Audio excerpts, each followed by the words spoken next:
Hello students, कैसे हैं आप। Welcome to my YouTube channel physics style. आज का जो हमारा टॉपिक है वो है फंडामेंटल फोर्सेस इन नेचर। यानी पहले जो हमने पिछले वीडियो में जो पढ़ा था वो जो था साइंस क्या होती है, फिजिक्स क्या होती है, उसके डोमेन्स कितने हैं, ब्रांचेस कितने हैं, वो सारे हम यहाँ पर पढ़ चुके हैं। आज जो हम पढ़ेंगे वो है फंडामेंटल फोर्स इन नेचर। यानी फंडामेंटल फोर्स इन नेचर कितने होते हैं। तो यहाँ पर हमारे पास में 4 फंडामेंटल फोर्स हैं। फर्स्ट जो है हमारे पास यहाँ पर ग्रेविटेशनल फोर्स होता है। सेकंड जो हमारे पास होता है वो है वीक न्यूक्लियर फोर्स। थर्ड जो होता है हमारे पास इलेक्ट्रोमैग्नेटिक फोर्स। और जो नंबर 4 है वो है हमारे पास स्ट्रॉन्ग न्यूक्लियर फोर्स। यानी इन सभी को हम डिटेल से यहाँ पर पढ़ेंगे चारों को। ओके, कि ग्रेविटेशनल फोर्स क्या होता है, वीक न्यूक्लियर फोर्स क्या होता है, इलेक्ट्रोमैग्नेटिक फोर्स क्या होता है और स्ट्रॉन्ग न्यूक्लियर फोर्स क्या होता है। तो सबसे पहले हम यहाँ पर पढ़ने जा रहे हैं वो है यहाँ पर ग्रेविटेशनल फोर्स क्या होता है। तो देखिए, ये जो ग्रेविटेशनल फोर्स होता है वो होता क्या है। तो ग्रेविटेशनल जो फोर्स है, देखो जैसे कि हमारे पास में कोई भी दो बॉडीज होती है, अगर उनके पास में मास है तो वो एक दूसरे को क्या करेंगी, अट्रैक्ट करेंगे। किसके कारण करेंगे, ग्रेविटेशनल फोर्स के कारण वो अपने आप को एक दूसरे को अट्रैक्ट करेंगी। ओके, जैसे देखिए मैं आपको समझाता हूँ। जैसे हमारे पास में यहाँ पर एक बॉडी है और यहाँ पर हमारे पास एक बॉडी है, और इन दोनों को हमने यहाँ पर एक लाइन से ज्वाइन कर रखा है। और इन दोनों के बीच में मान लीजिए कि ए बॉडी यहाँ पर है और बी बॉडी यहाँ पर होती है। तो यहाँ देखिए आर बीच में डिस्टेंस होती है। तो ये बॉडी, इसका मास मान लेके कि हम m1 मान लेते हैं और इसका मास जो है m2 मान लेते हैं। तो ये बॉडी अपने आप को क्या करेंगे, एक दूसरे को अट्रैक्ट करेंगे। किसके कारण, ग्रेविटेशनल फोर्स के कारण। ओके, जैसे प्लैनेट्स के बीच में लगता है।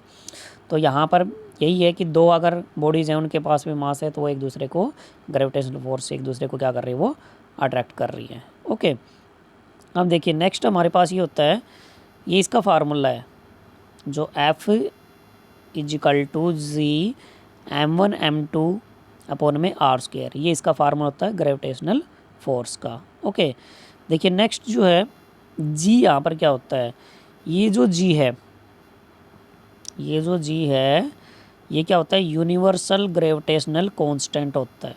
ओके, और इसकी एक वैल्यू होती है, its value is 6.67 10⁻11 newton metre square per kilogram square. ये जो वैल्यू है, ये वैल्यू क्या होती है, पूरे यूनिवर्स के अंदर इसकी वैल्यू क्या होती है, फिक्स होती है, वो चेंज नहीं हो सकती। ओके, एक ये होती है कि जो हमारे पास जो स्मॉल जी होता है उसकी वैल्यू जो होती है वो 9.8 पर मीटर पर सेकंड स्क्वायर होती है। ये जो वैल्यू है 9.8, ये आपकी चेंज हो सकती है। यानी स्मॉल जी जो होता है एक्सेलरेशन ड्यू टू ग्रेविटी, ये आपकी चेंज हो सकती है, लेकिन ये जो कैपिटल जी है ये चेंज नहीं हो सकता। ये यूनिवर्सल ग्रेविटेशनल कांस्टेंट है। ओके ओके, देखिए नेक्स्ट इसकी हम यहाँ पर प्रॉपर्टीज़ पढ़ेंगे कि इसकी प्रॉपर्टीज़ क्या होती हैं। ये प्रॉपर्टीज़ हम यहाँ पर इसकी पढ़ने जा रहे हैं। ओके, देखिए they are the attractive force. यानी कहने का मतलब ये हो गया कि जो ग्रेविटेशनल फोर्स होता है वो क्या होता है, हमेशा अट्रैक्टिव होता है। ओके, नेक्स्ट ये होता है कि दे आर नेवर रिपल्सिव। कहने का मतलब ये होगा कि कभी भी एक दूसरे को रिपेल नहीं करेंगे, हमेशा एक दूसरे को क्या करेंगे, अट्रैक्ट करेंगे। अगर दो बॉडीज़ के पास में मास है तो वो हमेशा एक दूसरे को अट्रैक्ट ही करेंगे, रिपेल नहीं करेंगे। जैसे कि कोई भी ऑब्जेक्ट होता है, हम ऊपर फेंकते हैं तो अर्थ के ऊपर जाके गिरता है, अर्थ उसको अट्रैक्ट करती है, तो हमेशा उसको अट्रैक्ट ही करेगी, ना कि उसको रिपेल करेगी। ओके, दे ऑपरेट और लॉन्ग डिस्टेंसेस पे काम करता है। जैसे हम किसी ऑब्जेक्ट को ऊपर की तरफ फेंकते हैं तो वो अर्थ होती है वो अपनी तरफ उसको अट्रैक्ट कर सकती है। ओके, जैसे प्लैनेट्स के बीच में लॉन्ग डिस्टेंस पे जो फोर्स लगता है। नेक्स्ट देखिए, they are the central forces. यानी ये एक तरह से क्या होता है कि सेंट्रल फोर्सेज होता है। मतलब जैसे कोई भी दो ऑब्जेक्ट्स हो गए, जैसे ये हमारे पास में कोई ऑब्जेक्ट है और यहाँ पर ये अर्थ है, तो इनको अगर हमने यहाँ से एक लाइन से ज्वाइन कर रखा है तो ये क्या कहलाएगा, वो एक सेंट्रल फोर्स कहलाएगा। ऐसे दो ऑब्जेक्ट को हमने एक सेंटर से लाइन से ज्वाइन कर रखा है तो वो क्या कहलाएगा, उसका सेंट्रल फोर्सेज। और देखिए एक ये होता है कि they are the conservative forces. जो फिफ्थ पॉइंट है वो है they are the conservative forces. यानी ये कंजर्वेटिव फोर्सेज हैं, मतलब ये कहने का मतलब ये होगा कि इनिशियल और फाइनल पोजीशन उन पे डिपेंड करते हैं। पाथ ऐसा हो चाहे ऐसा हो, चाहे ऐसा हो, वो पाथ पे डिपेंड नहीं करते, वो बल्कि इनिशियल और फाइनल पोजीशन पे डिपेंड करते हैं। ओके, नेक्स्ट देखिए, they are the weakest force in nature. मतलब ये क्या होता है, वीक फोर्सेस होते हैं, कहने स्ट्रॉन्ग फोर्स नहीं होते बल्कि वीक फोर्स होते हैं। अगर हमारे पास में कोई ऑब्जेक्ट होता है, जैसे कि हम पेन होता है और हम बालों पे रगड़ते हैं, रगड़ने के बाद अगर हम उसको किसी कागज़ के टुकड़ों को उसके पास लेके जाते हैं या फिर पेन को लेके जाते हैं तो वो उसको अट्रैक्ट कर लेता है। कैसे, देखिए अर्थ के ऊपर हम उसको डालते हैं, अर्थ से उसको अट्रैक्ट कर लेता है पेन, अर्थ, बल्कि अर्थ उसको अट्रैक्ट नहीं करती है जो हमारे पास कागज़ के टुकड़े होते हैं, बल्कि पेन उसको अट्रैक्ट कर लेता है। तो इसका मतलब क्या हो गया, जो पेन वाला जो फोर्स होता है हमारे पास में, जो पेन का जो फोर्स होता है ना, वो क्या होता है, ज़्यादा फोर्स लगेगा, नहीं इलेक्ट्रोस्टैटिक जो फोर्स होगा वो स्ट्रॉन्ग फोर्स होगा। ओके, देखिए नेक्स्ट जो हमारे पास में है यहाँ पर weak nuclear forces. Week nuclear force क्या होते हैं, तो वीक जो न्यूक्लियर फोर्स होते हैं वो किसके बीच में लगते हैं और इसको डिस्कवर कैसे किया गया था। देखो, these forces are the discover during the beta decay radioactive या रेडियोएक्टिविटी। जो रेडियोएक्टिविटी होती है, यानी कोई भी एलिमेंट्स होता है उसको खुला छोड़ देते हैं, जैसे यूरेनियम वगैरह होता है ऐसे, तो वो अपने आप में एक बीटा पार्टिकल्स या alpha particle decay, alpha beta gamma decay वहाँ से निकलते हैं, यानी रेडियोएक्टिव सब्सटेंस से रेडियो एक्टिव रेज निकलती हैं। तो ऐसे यहाँ पर बीटा डिके जो होता है वो डिस्कवर किया गया था। ठीक है, और ये जो वीक न्यूक्लियर फोर्स हैं ये किसके बीच में लगते हैं, हमारे पास में जो एलिमेंट्री पार्टिकल्स होते हैं, इलेक्ट्रॉन प्रोटॉन न्यूट्रॉन वगैरह जो एलिमेंट्री पार्टिकल्स होते हैं, उनके बीच में शॉर्ट लाइफ टाइम के लिए, यानी थोड़े समय के लिए जो फोर्स लगता है उसको हम क्या बोलते हैं, वीक न्यूक्लियर फोर्स बोलते हैं।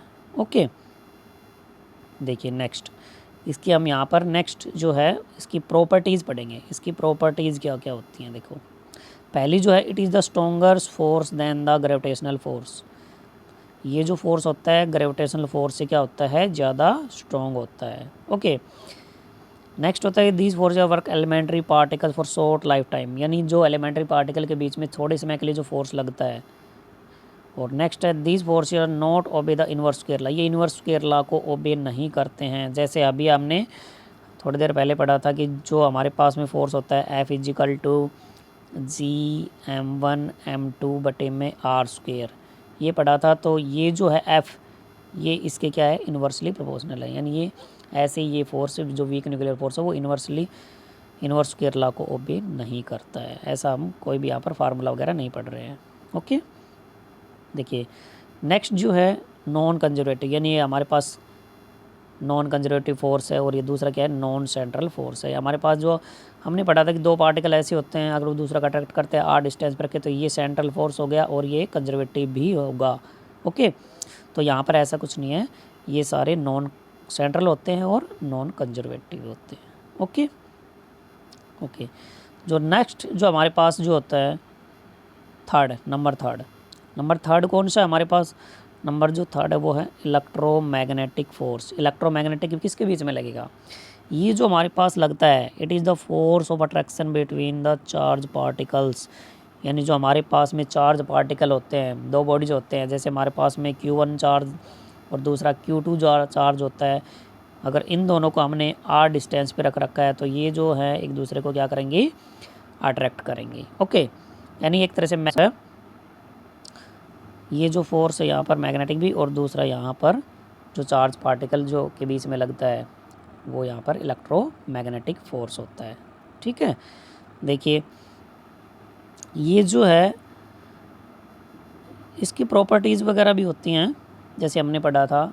प्रॉपर्टीज से पहले यहाँ पर इसका एक फार्मूला होता है, जैसे हमने यहाँ पर ग्रेविटेशनल फोर्स के बीच में ग्रेविटेशनल फोर्स का जो फार्मूला पढ़ा था, ऐसे यहाँ पर इलेक्ट्रोमैग्नेटिक फोर्स का भी एक फार्मूला होता है। ओके, इलेक्ट्रोमैग्नेटिक फोर्स का जो फार्मूला वो है F is equal to 1/4 pi epsilon naught, ये क्या है, एप्सिलॉन नॉट होता है। ठीक है, Q1 Q2 अपॉन में r²। ठीक है, क्योंकि वहाँ पर हमने मास के बारे में पढ़ा था ग्रेविटेशन में, और यहाँ पर चार्ज पार्टिकल आपके ये हो गए हैं Q1 और Q2, इन दोनों के बीच में लगता है। फार्मूला आपका सेम वैसे ही रहता है, यहाँ पर ये वैल्यू चेंज हो जाती है। वहाँ पर जो था उसमें हम G लिखते हैं और यहाँ पर K लिखते हैं, यानी इसकी वैल्यू क्या होती है, K वैल्यू होती है। ठीक है, ये इसमें थोड़ा सा डिफरेंस होता है। ठीक है। ओके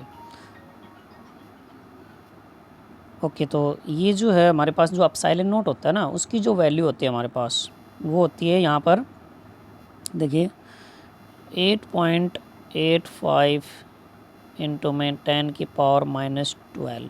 ओके, ये होती है इसकी वैल्यू कूलम्ब स्क्वायर पर न्यूटन मीटर स्क्वायर। ठीक है, ये इसकी वैल्यू होती है।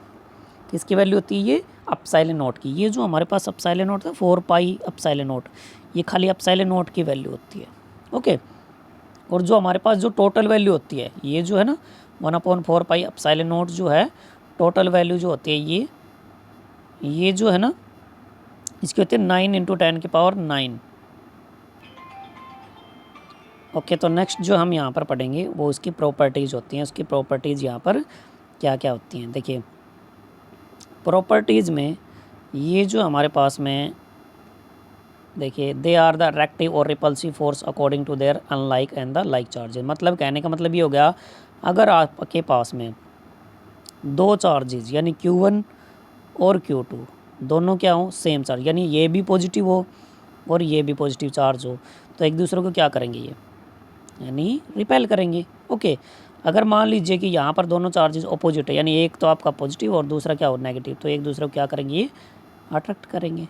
ओके, तो ये इसी की तरह हो गया कि अट्रैक्टिव और रिपल्सिव, लाइक और अनलाइक के ऊपर, यानी लाइक चार्जेस जो है तो रिपेल कर देगा, अनलाइक हो तो एक दूसरे को अट्रैक्ट कर देंगे। ओके, तो देखिए नेक्स्ट जो हमारे पास में है इसकी properties, they operative over A distance which is not very large. मतलब कहने का मतलब अगर हमने Q1 चार्ज को यहाँ पर और Q2 चार्ज को यहाँ पर, अगर इन दोनों को बहुत ज़्यादा डिस्टेंस पे रख दिया तो एक दूसरे को अट्रैक्ट नहीं करेंगे। ओके, तो ये लॉन्ग डिस्टेंस पे ज़्यादा काम नहीं करते, मतलब एक लिमिटेड डिस्टेंस पे यहाँ पर ये काम करते हैं। ओके, और नेक्स्ट जो हमारे पास में है ये देखिए they are the central forces, यानी एक तरह से क्या होते हैं ये सेंट्रल फोर्सेस भी होते हैं और दे आर कंजर्वेटिव फोर्स और they are the inverse square law को ओबे करते हैं। ठीक है, देखिए ये इन्वर्स स्क्वायर लॉ को ओबे कैसे करते हैं, कंजर्वेटिव कैसे होते हैं, ये तीनों जो प्रॉपर्टी है ये किसके आधार पे आएंगे यहाँ पर, ये यहाँ पर आएंगी इसके आधार पे। यहाँ पर ये देखो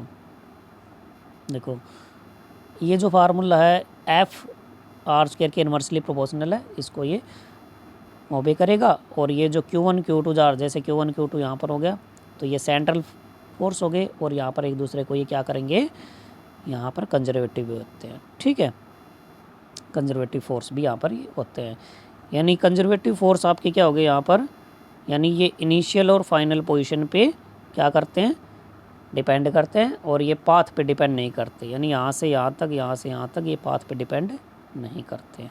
ओके ओके, तो नेक्स्ट जो हम इसके अंदर पढ़ेंगे वो आपके पास में स्ट्रॉन्ग न्यूक्लियर फोर्स। लास्ट जो हमारे पास में वो है strong nuclear force. Strong nuclear force क्या होता है? It is the force which binds the neutron proton in the nucleus, यानी ये हमारे पास न्यूक्लियस होता है, इसी के अंदर न्यूट्रॉन और प्रोटॉन बंधे होते हैं एक दूसरे से। ठीक है, यानी न्यूट्रॉन न्यूट्रॉन भी हो सकता है, प्रोटॉन भी हो सकता है, प्रोटॉन प्रोटॉन भी हो सकता है, या प्रोटॉन न्यूट्रॉन भी हो सकता है। तो ये जो है न्यूक्लियस के अंदर बांधे रखता है इसको। ठीक है, दोनों को, तो इसलिए हम इसको स्ट्रॉन्ग न्यूक्लियर फोर्स बोलते हैं। ठीक है, ओके, तो यहाँ पर हम इसकी प्रॉपर्टीज़ पढ़ेंगे। इसकी प्रॉपर्टीज़ क्या क्या होती हैं देखिए। They are the strongest force in, मतलब सबसे स्ट्रॉन्गेस्ट फोर्स अगर आपसे पूछा जाएगा तो क्या बोलेंगे हम, स्ट्रॉन्ग न्यूक्लियर फोर्स जो होता है वो सबसे स्ट्रॉन्गेस्ट फोर्स होता है। ठीक है, नेचर के अंदर सबसे ज़्यादा strong force strong nuclear force होता है। They does not obey inverse square law को ओबे भी नहीं करते हैं ये, और they operate over up to nucleus, यानी जैसे हमारे पास ये न्यूक्लियस होता है, यहाँ पर न्यूट्रॉन और यहाँ पर प्रोटॉन है, तो ये न्यूक्लियस तक ही काम करते हैं, ऐसा नहीं है बाहर भी काम करेंगे, ये न्यूक्लियस तक ही लिमिटेड होते हैं, यहाँ पर ही काम करते हैं ये। ओके, और देखिए next, they are non conservative, और ये नॉन कंजर्वेटिव होते हैं, यानी कंजर्वेटिव का उल्टा। ठीक है, नॉन सेंट्रल फोर्स होते हैं, सेंट्रल फोर्स का उल्टा, नॉन सेंट्रल होते हैं, नॉन कंजर्वेटिव होते हैं। They are basically attractive force, ये बेसिकली अट्रैक्टिव फोर्स होते हैं। ओके, तो ये हो गया आपके स्ट्रॉन्ग न्यूक्लियर फोर्स, यानी ये रिपेल भी कर सकते हैं, इसलिए हम बेसिकली तौर पे ये अट्रैक्टिव ही होते हैं। तो ये थे हमारे पास में यहाँ पर चार जो फोर्स है वो। ठीक है, तो हमने यहाँ पर फंडामेंटल फोर्स पढ़े चार, ये दे था आपके पास में gravitational force, weak nuclear force, electromagnetic force और strong nuclear force. Okay guys, thank you.